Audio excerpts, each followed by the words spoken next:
కలుసుకుందాం, పరిచయాలు పెంచుకుందాం.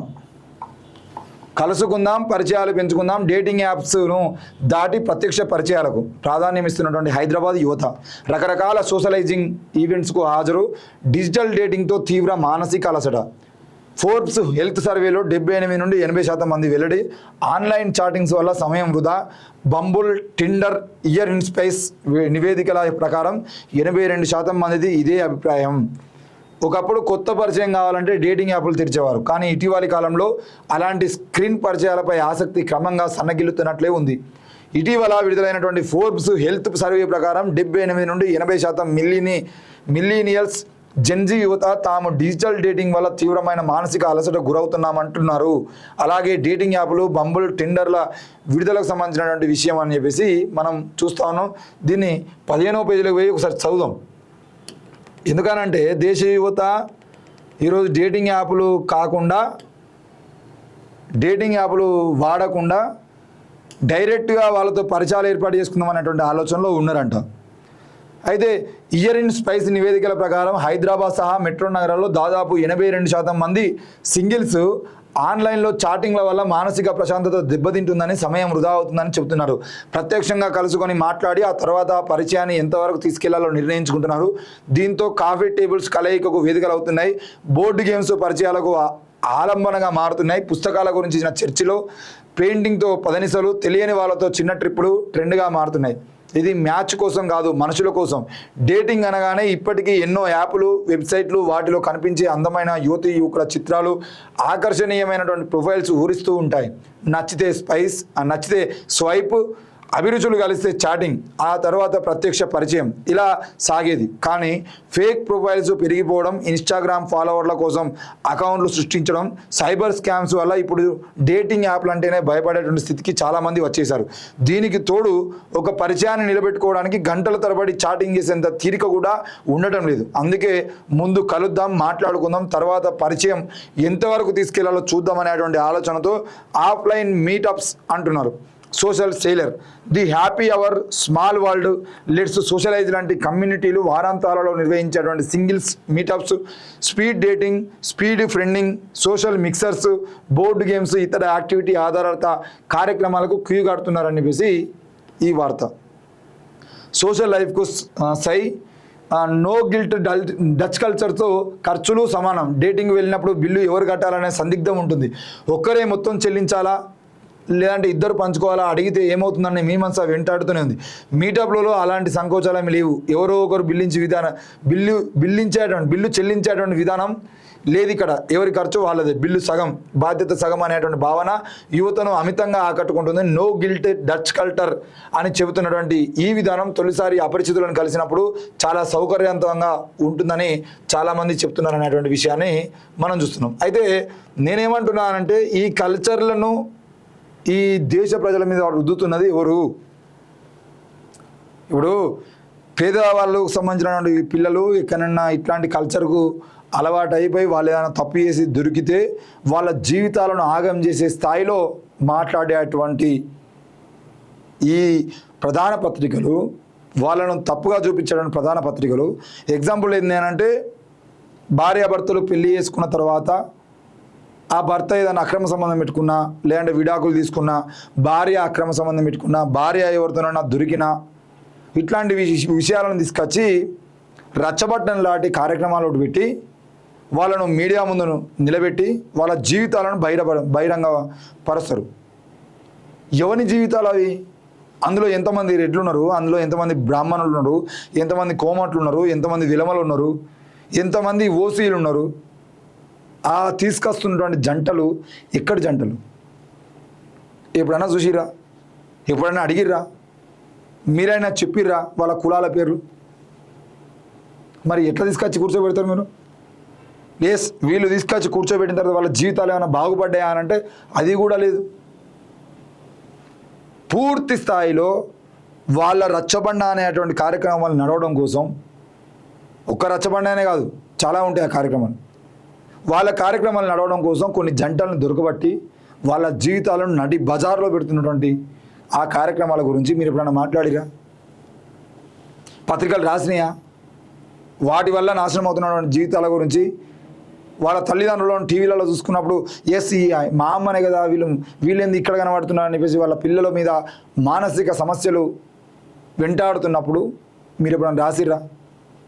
డేటింగ్ యాప్ల గురించి ప్రధాన వార్తలుగా రాసేటువంటి మీ పత్రికలకు ఇక్కడ బతుకుతున్నటువంటి పేదవాడి జీవితాలు ఎందుకు ప్రధాన వార్తగా ఉండవు? పేదవాడి జీవితాన్ని ఎప్పుడైనా మీరు ప్రధాన వార్తగా చూపించడానికి ప్రయత్నం చేసిర్రా? ఏదండి, నిన్న ఒక మైనర్ అమ్మాయి మీద అత్యాచారం జరిగింది. అత్యాచార ప్రయత్నం చేస్తూ ఉన్నప్పుడు గుడిలో అత్యాచార ప్రయత్నం చేస్తూ ఉంటే ఏది మీ ప్రధాన వార్తగా ఏది? హైదరాబాద్ మహానగరంలో ఒకే ఒక మారుమూల ప్రాంతంలో జరిగింది అని అంటే మీకు తెలియదు అనుకోవచ్చు. నిన్న రాత్రిపూట జరిగింది అని అంటే మీ దృష్టికి రాలేదు అనుకోవచ్చు. నిన్న ఉదయాన్నే జరిగింది కదా, ఎర్లీ మార్నింగ్. నిన్న నేను ఈ న్యూస్ చదువుతున్న టైంలో అక్కడ మార్నింగ్ ఒక మైనర్ అమ్మాయి మీద అత్యాచారం గర్భగుడిలో జరిగితే అది రాష్ట్రం మొత్తం వైరల్ అయితే మీ పత్రికలో ప్రధాన వార్తగా ఎందుకు లేదండి? మళ్ళా డేటింగ్ల వైపు చాటింగ్ల వైపు పోదామని చెప్పేసి వార్తలు. ఆ డేటింగ్ల వైపు చాటింగ్ల వైపు పోయినటువంటి మా పిల్లలందరూ కూడా ఏదో చిన్నగా వాడు డేటింగ్ యాప్ వేసుకుంటాడు, వాని జీవితం కొల్లగొట్టుకుంటాడు. వాని యాప్ వాని అకౌంట్లో వేసుకున్నందుకు ఆ డేటింగ్ యాప్కు సంబంధించినటువంటి ఆ యాప్లో వీడియో అయితే 50 రూపాయలు 100 రూపాయలు 90 రూపాయలు ఏమో కట్టాల్సి అని అంటారు. కడతాడు, వీని అకౌంట్ డీటెయిల్స్ వానికి పోతాయి. తెల్లారలే చూసేదానికి మన అకౌంట్లో డబ్బులు ఉండయి. అలవాటైనటువంటి వాడు అమ్మాయిలతో మాట్లాడడం కోసం ఆ అమ్మాయిలు కూడా డబ్బులు వస్తున్నాయి అని చెప్పేసి ఏదో టైంపాస్కు ఈ అకౌంట్లలోకి వచ్చి ఈ డేటింగ్ యాప్లలోకి వచ్చి ముచ్చట్లు పెట్టినందుకు వాళ్ళ జీవితాలు నాశనం అయితే, వీళ్ళ జీవితాలు నాశనం అయితే. హైదరాబాద్ మహానగరంలో జరుగుతున్నాయి ఇవన్నీ. ఎవడు అలవాటు చేస్తున్నాడు ఈ డేటింగ్ యాప్లు? ఎందుకు మరి ప్రభుత్వాలు వీటి మీద చర్యలు తీసుకోవట్లేదు? ఎవరి జీవితాలు నాశనం అవుతున్నాయనంటే కేవలం ఎస్సీ ఎస్టీ బీసీల పిల్లల జీవితాలు నాశనం అవుతున్నాయి. అందుకే ప్రభుత్వాలకు వాళ్ళకు సంబంధించిన సమస్యల గురించి మాట్లాడేటువంటి అవసరం లేదు.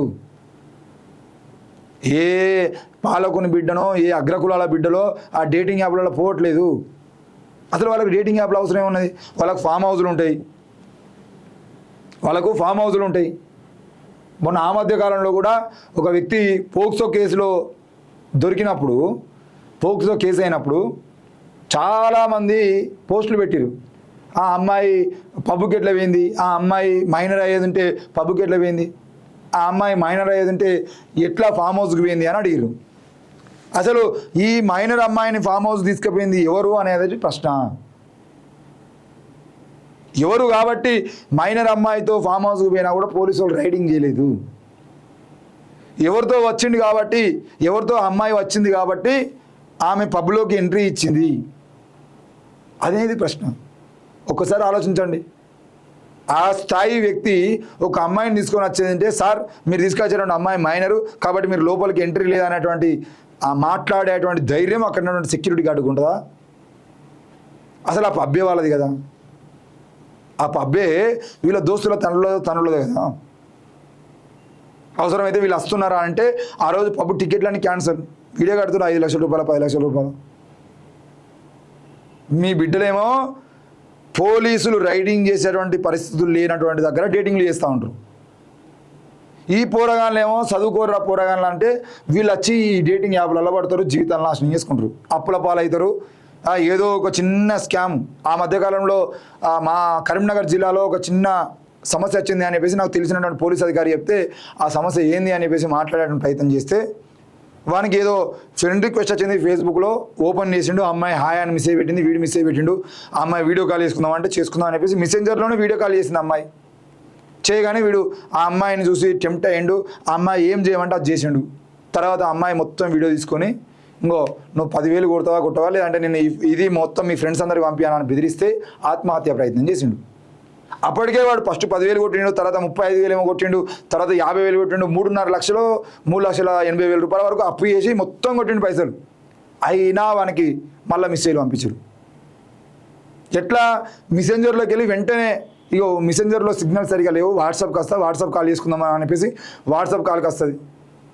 వాట్సాప్ కాల్కి రాగానే ఆ అబ్బాయిని టెంప్ట్ చేసేటువంటి విధంగా ఆ అమ్మాయి నడవడిక ఉంటుంది. ఇది వీడు కూడా టెంప్ట్ అయిపోయి నువ్వు ఇది అనగానే వీడు కూడా చూసి 4 లక్షల రూపాయలు అప్పు చేసి వాడు ఆ అమ్మాయికి ఇచ్చినా కూడా, అమ్మాయి అంటే అమ్మాయి కాదు ఒక స్కామర్కి పెట్టినా కూడా వాళ్ళు విడిచిపెట్టకపోతే ఈడు ఆత్మహత్య ప్రయత్నం చేసిండు. మేమేం చెప్పినాం, అరే నువ్వు చచ్చిపోడు కన్నా బతికే ఉండు, నీ ఫేస్బుక్ అకౌంట్ డిలీట్ అయ్యి, నీ నెంబర్ మార్చు, కొత్త నెంబర్ తీసుకో, నీ ఫ్రెండ్స్కి పంపిస్తారా, మీ ఫ్రెండ్స్ అందరూ చెప్పు నేను ఇట్లా ఒక స్కామ్లో ఇరికినరా అని. ఏమవుతుంది? వాళ్ళందరూ అర్థం చేసుకుంటారు కదా, భయపడకుండా నిలబడా అని చెప్పినాం. మన పోరగాళ్ళేమో చదువుకోరా పోరగాలంటే ఆ యాప్లలో ఈ యాప్లలో వాళ్ళు పోయి వాళ్ళ జీవితాలు నాశనం చేసుకుంటారు. బలిసినలో పోరగాళ్ళేమో పోయి ఫామ్ హౌస్లలో పండుకుంటారు. అందుకే వాళ్ళు దొరకరు. హైదరాబాద్ మహానగరంలో ప్రతిరోజు డ్రంక్ అండ్ డ్రైవ్ టెస్టులు చేస్తూ ఉంటారు. ఎప్పటి వరకు చేస్తారు? మన వైన్ షాపులు బంద్ అయినటువంటి సమయం నుండి ఒక గంట సేపు వరకు చేస్తారు. సరిగ్గా పబ్బుల్లో నుండి బలిసిన పిల్లలు బయటికి వచ్చేటప్పుడు డ్రంక్ అండ్ డ్రైవ్లు బంద్ చేస్తారు. మరి వాళ్ళు కూడా దొరుకుతారు అంటే అప్పుడప్పుడు వాళ్ళని కూడా పట్టుకునేదంటే మనం అందరం కూడా వాళ్ళు కూడా పట్టుబడతారు అనే అటువంటి ఆలోచన పోతాం. కాబట్టి 30 రోజులలో ఒకరోజు వాళ్ళని పట్టుకుంటారు, 29 రోజులు మనం పట్టుకుంటారు. బీజేపీ కదా ఓట్ల ఏంటిది మొత్తం ఈవీఎంలు స్కామ్ జరుగుతున్నాయి, ఈవీఎం మిషన్లు ట్యాంపరింగ్ జరుగుతున్నాయని మనం ఎప్పుడైతే అంటామో అప్పుడు ఒక్క దగ్గర వేరే పార్టీని గెలిపించి కర్ణాటకలో తెలంగాణలో కాంగ్రెస్ గెలిస్తే మిగతా దేశం మొత్తం బీజేపీ గెలిచి మరి ఈవీఎంలు ట్యాంపరింగ్ జరిగేదంటే కర్ణాటకలో తెలంగాణలో కాంగ్రెస్ అయితే గెలిచిందని వాళ్ళు అడుగుతారు. అంతే. ఇక దీన్ని అడ్డం పెట్టుకొని దేశం మొత్తం దోచుకుంటారు.